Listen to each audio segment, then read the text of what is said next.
ఇంకొక విచిత్రమైన కేసు అండి ఇది. Legal, I'm only concern with legal aspects of the case.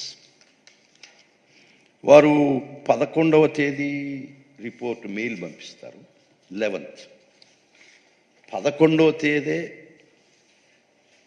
Register చేస్తారు. ఈ ఎఫ్ఐఆర్ ప్రకారం వారు ఏం చెప్తారంటే, ఈ రిపోర్ట్ వచ్చిన తర్వాత నేను లీగల్ ఒపీనియన్ పంపించాను. లీగల్ ఒపీనియన్ ఏం చేయాలా ఈ రిపోర్ట్ అని. Legal opinion some deputy director of prosecution ఉన్నట్టుంది.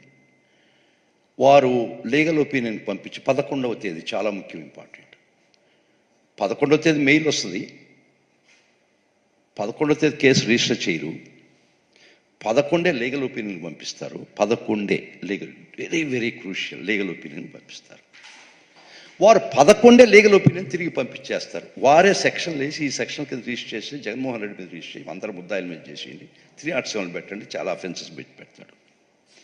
కానీ ఒక విచిత్రం, మళ్ళా వాళ్ళు మారుస్తారేమో డేట్స్ నాకు తెలియదు కానీ, బట్ రికార్డ్ ఈస్ దేర్. నీకు వచ్చింది రిపోర్ట్ 11వ తేదీ, చాలా ఇంపార్టెంట్. అప్పుడు దాకా నీకు రిపోర్ట్ రాలేదు కదా. లీగల్ ఒపీనియన్కి ఎప్పుడు రాసి ఉండాలి నువ్వు? 11 రాసి ఉండాలి, లేకపోతే 12 రాసి ఉండాలి, అవునా కాదా? Common sense. 10వ తేదీ లీగల్ ఒపీనియన్ రాసి ఉన్నాడు ఈయన, డైరెక్టర్ ఆఫ్ ప్రాసిక్యూషన్. అంటే బిడ్డ పుట్టక ముందే. ఎంత మ్యానిపులేటెడ్ కేసు అంటే ఇది.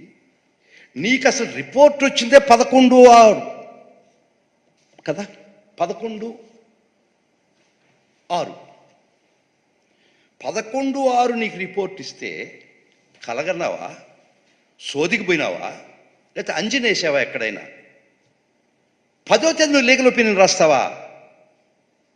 నీకు రిపోర్ట్ రాకముందే నువ్వు లీగల్ ఒపీనియన్ రాసి ఉంటావా?